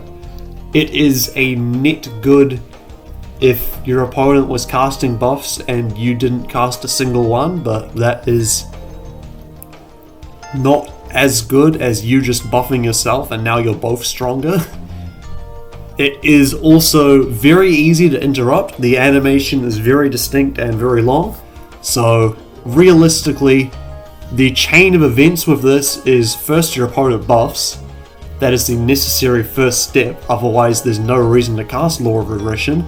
Then you see them casting that buff and you cast Law of Regression, except you are casting second. You are potentially casting after they've already finished their buff if you're in an invasion, in which case they're just going to run up and fucking hit you. So you've paid FP to get ripped off. The other potential chain of events is you cast this and then you try to buff yourself, in which case they will still just hit you. The answer is just hit someone if they cast this. If you successfully cast it, you don't really gain anything, and if you fuck it up, which is pretty common result, you just get hit. It's not good. It's not that good. I know a lot of people don't like buffs and will probably rank this higher, but buffs are not a big deal, especially when you can just bring your own. It's really not worth it. It is also an incantation that is only available to intelligence builds. If this was available to every single build, maybe it would be okay, but as it stands, limited use, limited number of people who can use it to begin with. It deserves that C tier spot. Next up, Beast Claw. It is unfortunately competing with that kind of spraying projectiles in an area niche, same as Flame of Frenzy or Flame Fall Upon Them, and it's just not very good at its job. The range is abysmal, very tiny. The animation, once again, it's very distinctive, very long. You have to charge it if you want to get any range out of it. If you do it uncharged, it's faster, but then you're probably not going to hit because they'll just roll backwards and be gone.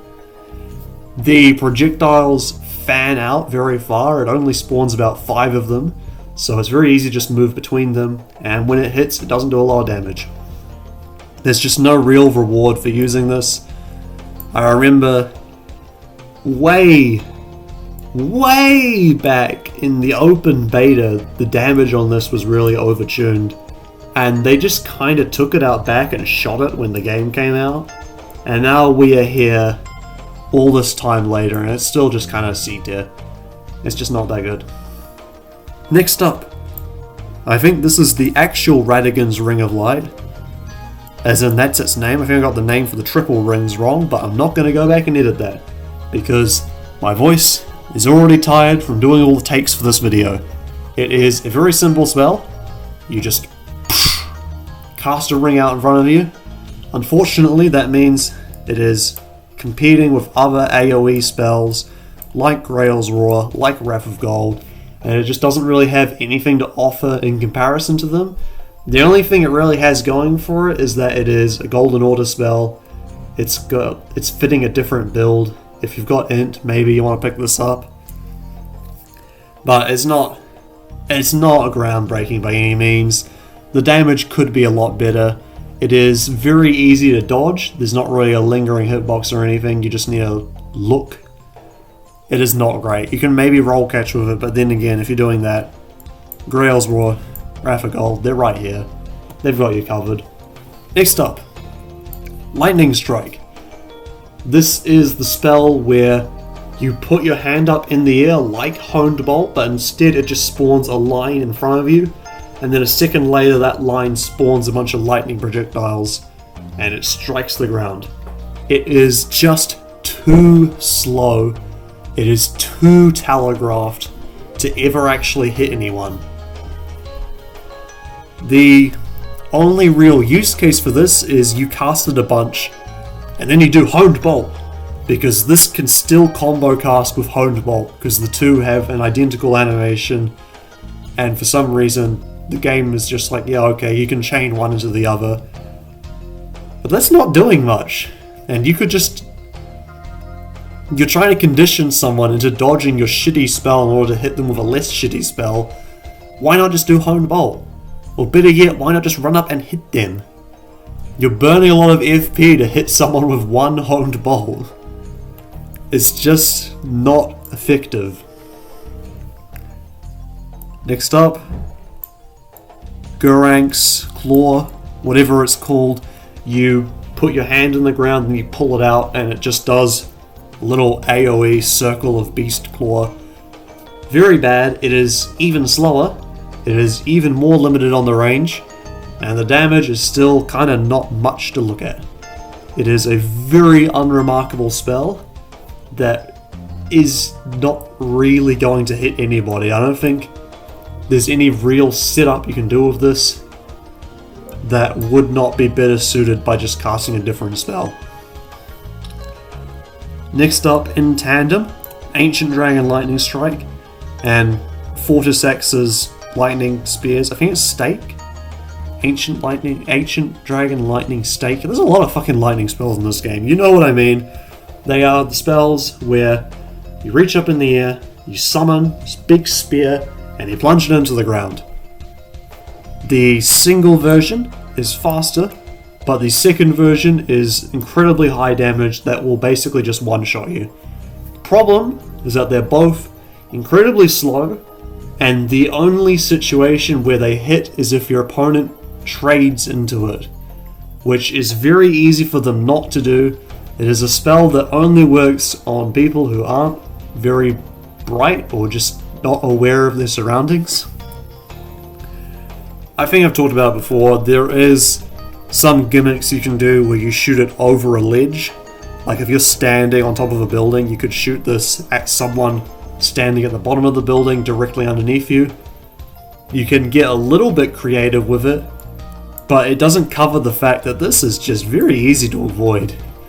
You're more likely to get hit by the lightning that radiates outwards than the spell itself, which is why LancieX's Glaive is so much higher than these two, because Lanciex is just all about the radiating lightning.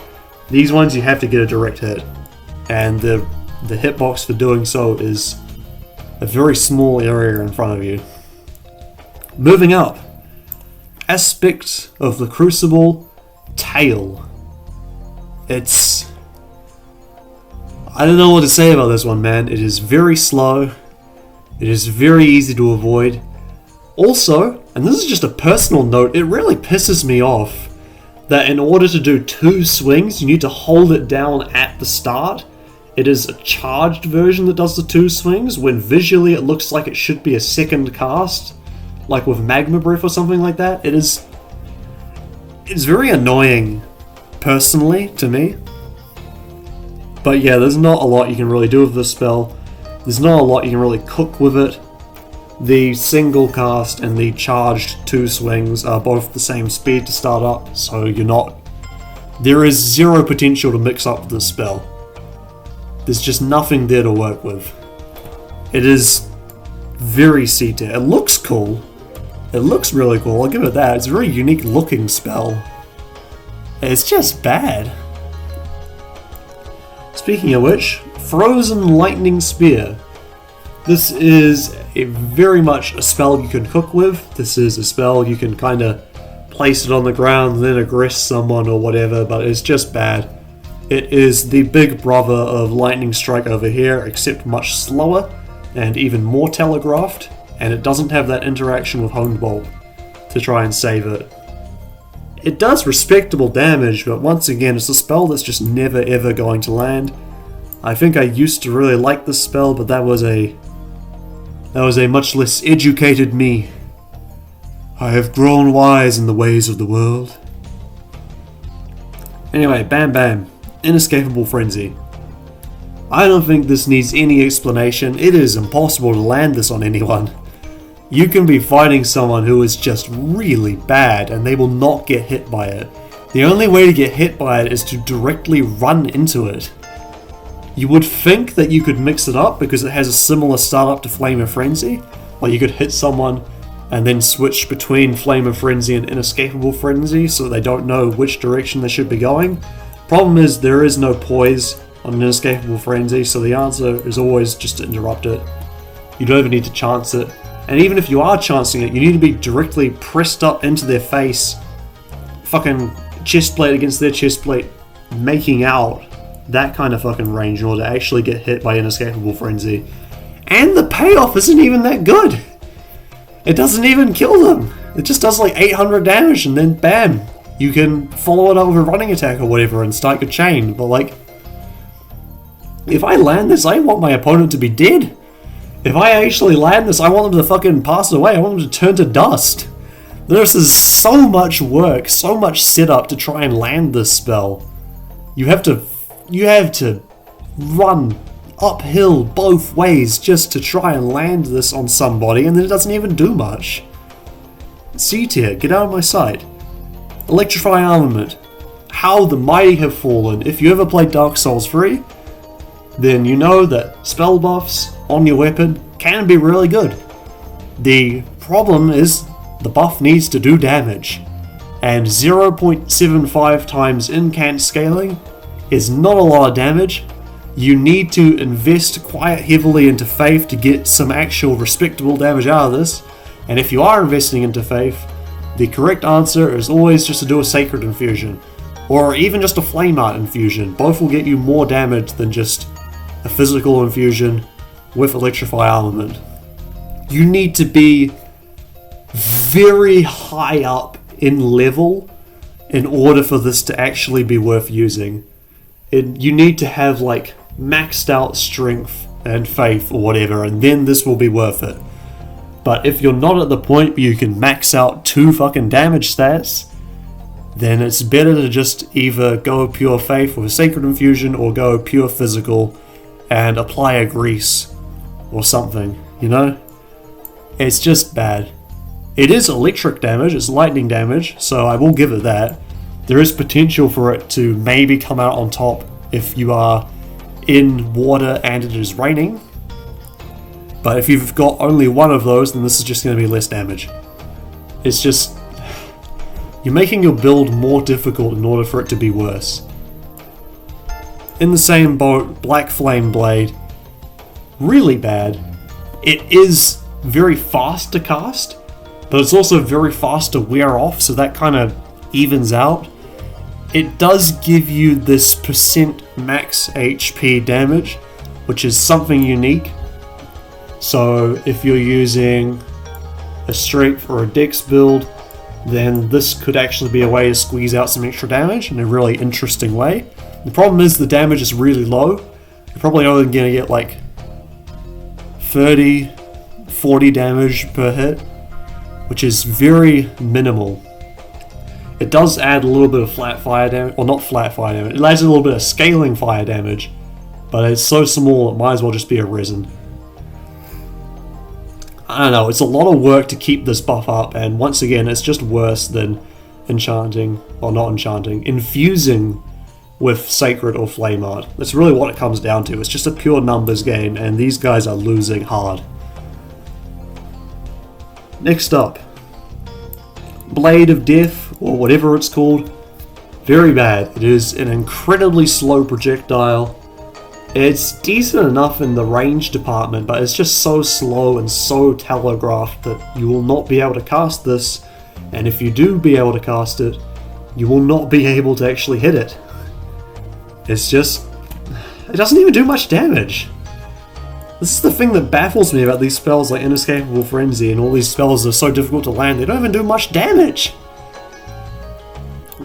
You could just cast Giant's Flame Take V. It'll be 1,000,000 times easier to land, and it will do like twice the damage of this. The only thing that Blade of Death has going for it is that it is that distant death effect. It will reduce the max HP, it will do a little bit of damage over time. So technically it's free damage if they just fucking block it with a shield. But that's not happening, they're just going to avoid it. You're not even going to get the Phantom proc because it's that easy to avoid. Next up, Aspect of the Crucible, Breath. It is faster than the Dragon Breaths, but that is all it really has going for it. You can try it as a roll cache, but it probably won't work. The thing is, if you use the spell, your opponent can just roll backwards like twice and they are completely safe. And now you're just kind of slowly walking towards them, spewing fire in this tiny area in front of you. It is just not effective. It is too easy to avoid, and you are very punishable during it. It's what if Dragon Breaths were bad? That's what the spell is. The only thing it has going for it is that speed. Maybe you can use it as a wake up after a backstab, but even then in that situation, there's a lot of S and A tier spells that will do that way better. Next, Law of Causality. This is a very interesting spell actually. You get hit a few times in quick succession. I think it's 5 if I remember from the wiki. And then it detonates. The problem is that it doesn't do a lot of damage. The damage is something like 400 base, which is tiny. The fact that it is such a high base damage means that, you know, if you're at a really low level, you could maybe make a cheese build with this. I think Saint Riot has a video on it. I don't know, I haven't seen it. This is not a good spell. It is just too low in damage. If you pump up your faith, maybe you'll get some damage out of it. The thing is, this is purely intelligence. This costs like 30 int as a stat requirement. It is ridiculous. Only an int build or a Golden Order build can do it. An int build won't benefit because you need that high scaling, and a Golden Order build will only benefit a little bit. It's finicky to actually get it to detonate, unless you're like clinging to a shield and letting people hit you. And then the detonation is just not a lot of payoff. The only reason it is scraping out of D tier is because there's a potential there. You could maybe do something around that. But by God, there is not a lot of potential. You'd have to be very low level for this to be worthwhile. I'm assuming for all of these that you're at least over level 80, level 70 or something like that. You're at least at the point where your build matters. But not all the way up at like 200 where your build stops mattering again. Builds are weird in this game. Builds are weird. Anyway, shove in Glintstone Breath and Dragonfire, both for the same reason. They're very bad. They are the low requirement versions of Smaragd and Agheel. The problem is that their only purpose is pure damage, and they are completely outclassed in terms of pure damage. Dragonfire is abysmal. Glintstone Breath is less abysmal, but still really bad. And if you have the high stats in Faith or whatever necessary to cast a high damage Dragon Breath, why would you not shell out the extra arcane and take one of the good ones? Even if you are doing, God, pure strength with a beast seal, you can just drop a few points into arcane and blast one of these out. Or if you are using one of the low Dragon Breaths, use Ice Breath. That's really good. The Frostbite will guarantee you some damage. These are they're just outclassed. That's the case for a lot of these C tier spells. There are just other spells that do it better. Magma Breath, Theodorix's Magma, both quite bad. How they work is you conjure up the big old magma worm head, you shoot a fireball forward, and then you shoot a second fireball forward if you cast it again, which you probably are because The startup is so incredibly long, you may as well enjoy a second fireball while you're there. Very, very limited range. You can free aim this, but the problem is that Magma Breath, the regular version, does so little damage it's not worth it, and Theodorix's Magma takes up your whole fucking screen, so you can't really aim it. I'm serious, it takes up an incredibly large amount of your vision. How are you meant to aim it when you can't see where the fuck everything is? And even when you do free aim and hit, it's just like 900 damage, which is respectable. I'll give it that, it's respectable damage, but you have to put in so much work to land it. It is insane. Speaking of the same situation, Dragon Maw. There is no really free aiming this, there's no mixing up the timing.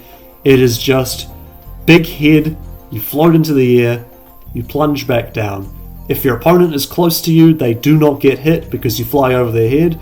If your opponent is far away, they don't get hit because they're out of your range.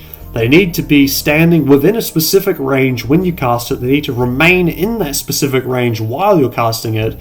And then they need to not dodge it for whatever fucking reason. And then, and only then, will you land it. In which case they die, because this is possibly the highest damage single hit in the game. But they're not going to get hit by it. I cannot emphasize that enough. This is not going to land unless your opponent is incredibly distracted, in which case any spell would have landed. You can cast whatever the fuck you want when your opponent doesn't dodge. Very bad. I like it. I personally have a soft spot for it, but I will not deny this is an arse spell.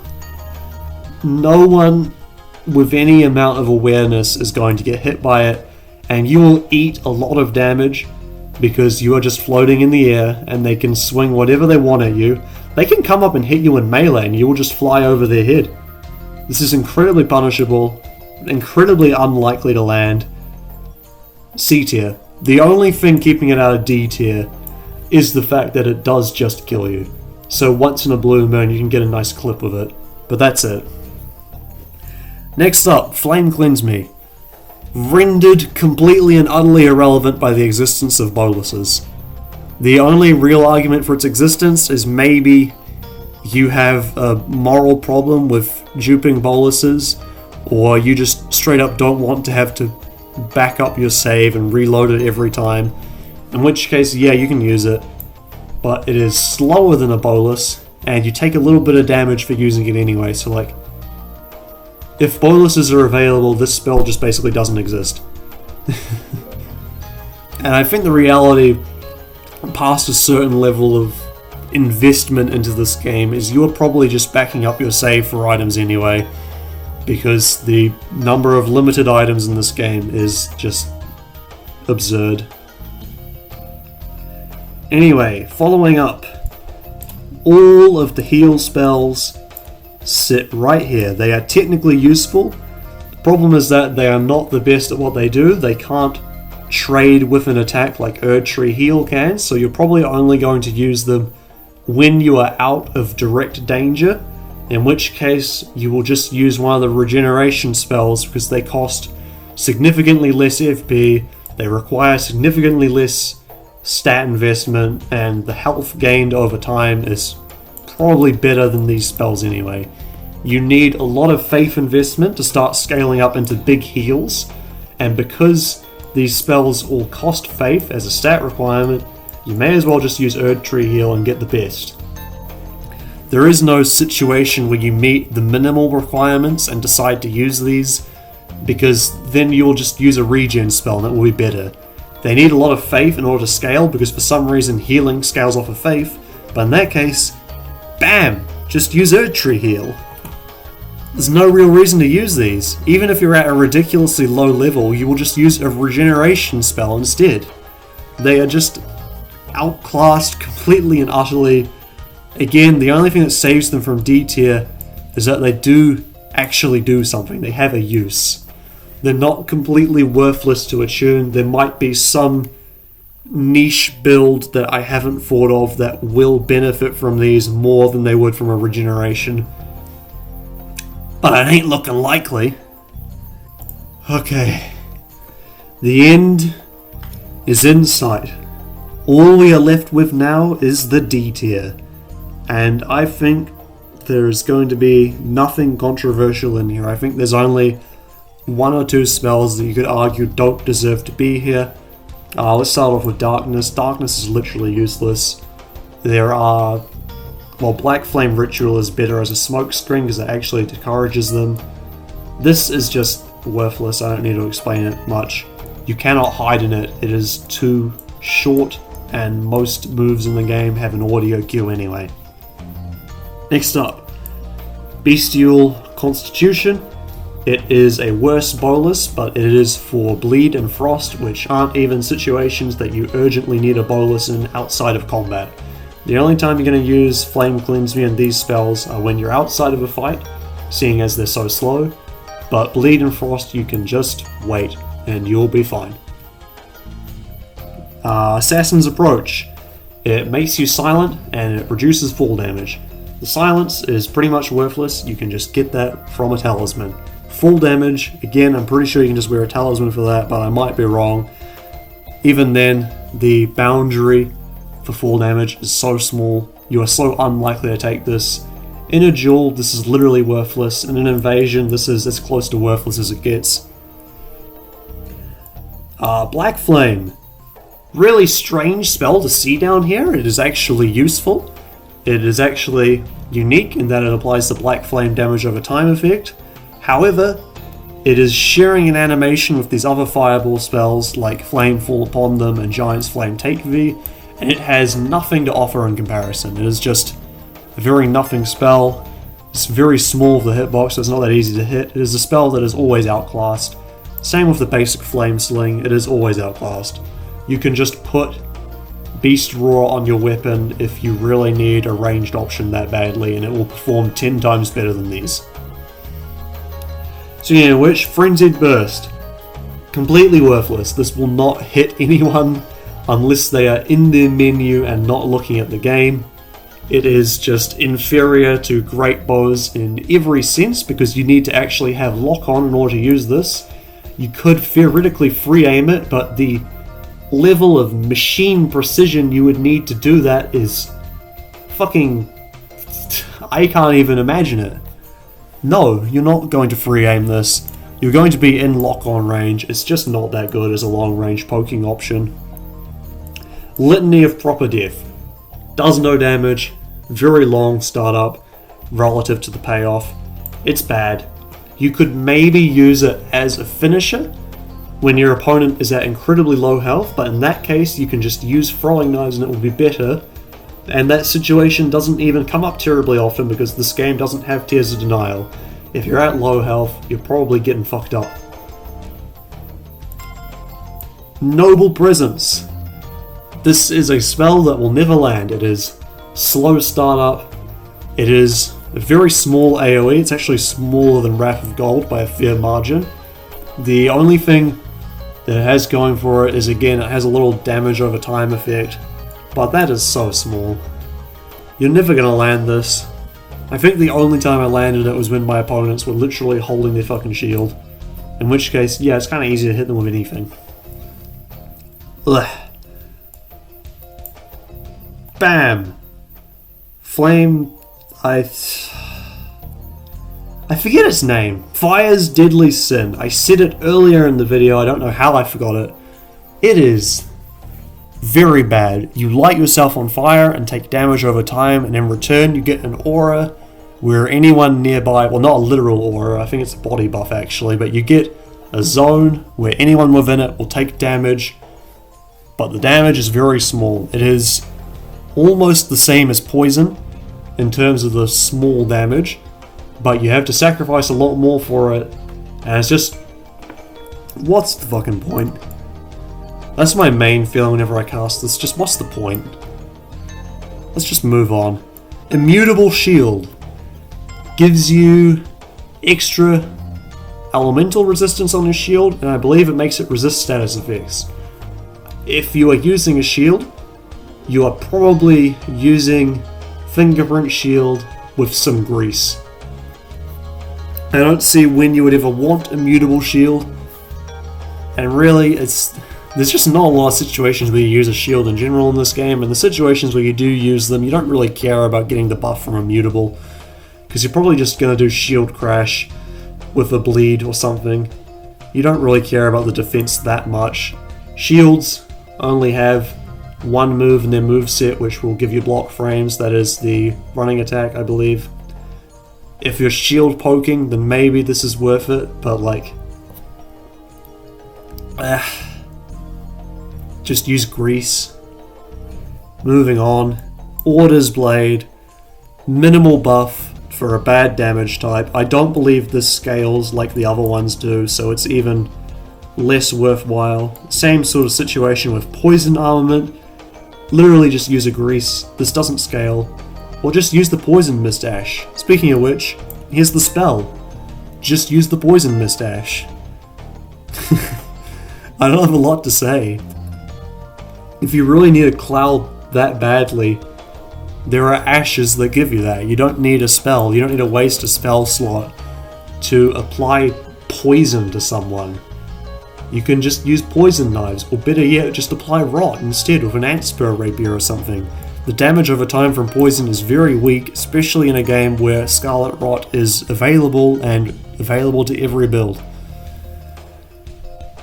Moving along, White Shadow Lure literally does nothing. Rejection, it's okay, but as far as playing around with gravity goes, there are a few spells and weapons that dominate with gravity. Placidusex's Ruin and Grail's Roar are both really good at playing around ledges. The Radan Greatswords, Starscourge Greatswords I think is what they're called, the Ash War on that is really dominant around ledges. This is just so far down the feeding chain when it comes to pushing someone off a ledge. If someone uses Endure, this doesn't even do anything. Like, at least the other methods of pushing someone off a ledge will still do damage. This is as close to useless as it gets in Invasions, and in Duels it is literally useless. Golden Order Healing heals Deathblight build-up. A, just use a bolus. B, how many times do you think you have died to Deathblight in this game? Off the top of your head. Excluding the week of release where people are running around using Deathblight on Fire's Deadly Sin, how many times do you think you have died to Deathblight? It is not a legitimate threat, and it is not worth giving up, somewhere between 8% of your attunement slots for? It's not worth a slot. Just leave it. Next up, Poison Cure. I don't even need to talk about this, it's awful. Divine Defense, Fire Defense, Lightning Defense, Magic Defense. They're tiny buffs. They are minuscule. They are absolutely, completely worthless as far as defense goes. There's no reason to use these in your body buff slot when you could just have something else. It is 10% damage negation, just use a liver. Flame Protect Me. It is a pretty juicy buff, similar in size to Barrier of Gold and Black Flame Protection, but the damage type it protects you from is fire, which is pretty much undeniably the worst damage type. It is a reasonably rare damage type. You will take it from spells, but not a lot from actual attacks, barring specific weapons. Flame Art Infusion is inferior to Sacred, and Fire Infusion is inferior to Strength, so there's not a lot of real harm coming your way. Scarlet Aeonia. I did an entire video on why this is bad, but to summarize, it is too slow. It is just too slow. This is some of the slowest shit in the entire game. No one's going to get hit by it. I am even less confident that someone will get hit by this than I am in Dragon War. That is how slow it is. Fire Spray and Fire Whip, I don't know what they're called in this game. I think it's Whirl, O-Flame, and I don't even remember what this one's called. It does... The spray does very low damage. The whirl is incredibly difficult to hit because it's such a small stream and you are locked in place for all of it and someone's just going to run around you and hit you. The damage is not impressive. I think the damage is even worse than like Fire Whip in Dark Souls 3. Fire Whip in Dark Souls 3 would at least kill you if it hit you, this won't.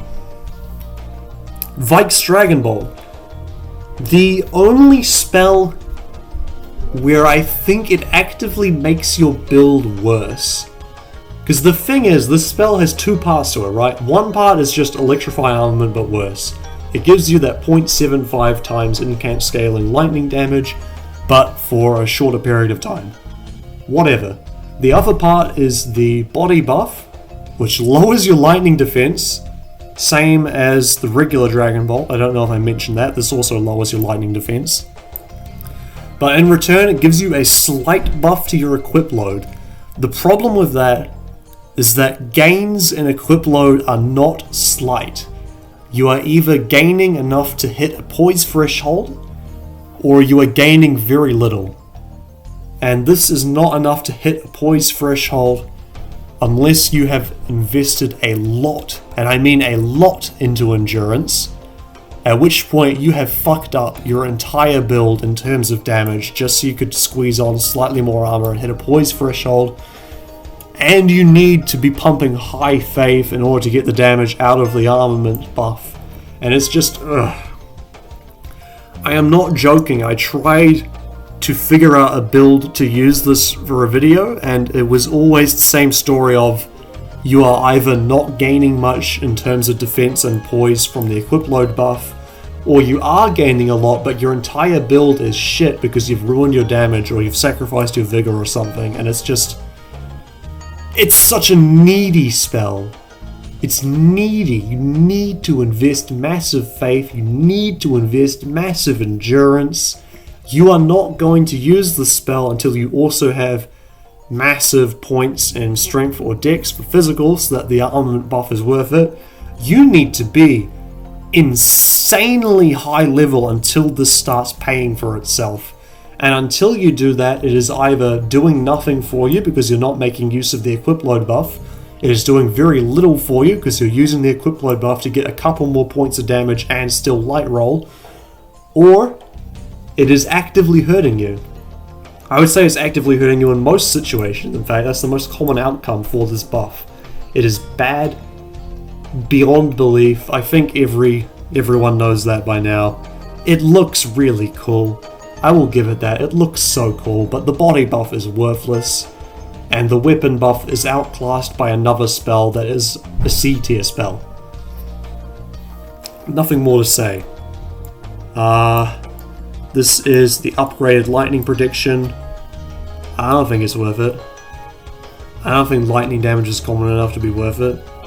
The builds that deal lightning damage are Faith with spells, in which case it's not worth it because most of the damage is probably coming from Sacred or something like that.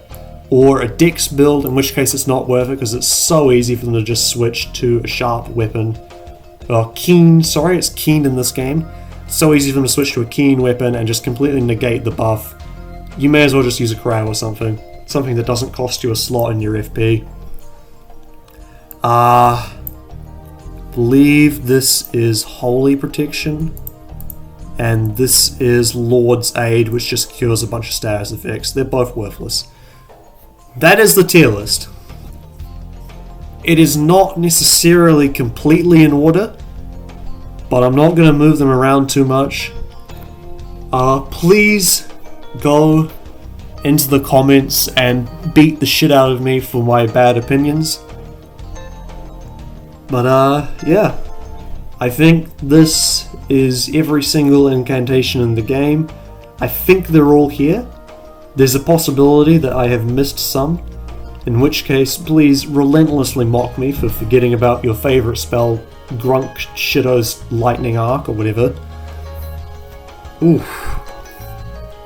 If I had to say which spells are viable, everything from S through to A tier is viable against good players. Everything in B tier will have its moments. everything in C tier is pretty much reserved for players that aren't very aware. They aren't aware of their surroundings, or they aren't aware of the spells in the game. Everything in D tier, I think it's trash. D tier is where I think the unusable spells are. C is unusable against someone who knows how to play the game. B is unusable against someone who is like very aware, or it's either outclassed by something in the higher tiers. S and A are where the good stuff is. And I think that is just the depressing fact of this game, that a lot of the incantations, a lot of the weapons in it are just not good against a skilled player with a good setup. And unfortunately, not everyone is a skilled player, and unfortunately, most people have a good setup. You know? We're kind of living in the worst possible timeline as far as creativity goes. Please do not be discouraged if your favorite spell is a low tier. It will have its moments, it will shine sometimes, and there may be source that you know about that I don't. I've used all of these spells except Immutable Shield and Discus of Light. Every other spell I have used in a build. Not necessarily on camera, but I play a lot with Faith builds. I think they're very fun. So I feel reasonably confident in my rankings for most of these spells. But again, there is still always the possibility you know something I don't. I am not omnipotent. I am not a deity. I am not Miyazaki in a trench coat wearing a mustache. There's information I might not have. If so, please let me know down in the comments below. And I will catch you eventually. I'm not sure if I'm going to upload many videos before the DLC comes out. It really depends how much I feel. But yeah, thanks for watching, and I will see you around. Maybe. Possibly. I just want the DLC to drop, man.